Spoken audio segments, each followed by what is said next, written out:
Għall-ewwel 6 xhur tas-sena finanzjarja 2015 li tkopri minn Ottubru sa Marzu ta' din is-sena, il-Bank of Valletta għamel qlieħ qabel it-taxxa ta' 58.8 miljun euro. Żieda ta' 8 miljun euro fuq il-profitti reġistrati fl-istess perjodu tas-sena li għaddiet. B'riżultat ta' dan il-Bord iddikjara interim dividend gross ta' 3 ċentesmi punt 9 ta' euro għal kull sem li se jitħallas fis-27 ta' Mejju. Fil-preżentazzjoni tar-riżultati intqal li fost il-punti prinċipali tar-riżultati insibu li l-marġini tal-interessi ammonta għal 71.1 miljun euro.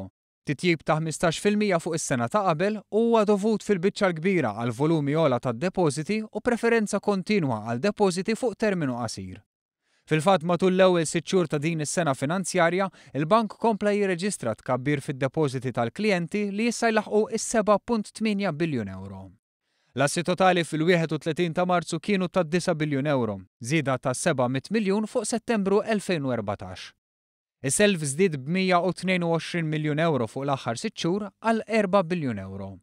Tkabbir li kien reġistrat fl-oqsma kollha, iżda s-self fuq id-djar baqa' l-fattur ewlieni wara dan it-tkabbir. Il-Chairman tal-Grupp John Cassar White sostna li diversi fatturi, inkluż tensjonijiet politiċi u soċjali fil-Mediterran, kif ukoll il-kompetizzjoni lokali, offrew numru ta' sfidi. Sfidi preżenti li l-bank qed ifittex li jeleb flimkien ma' dawk tal-ġejjieni.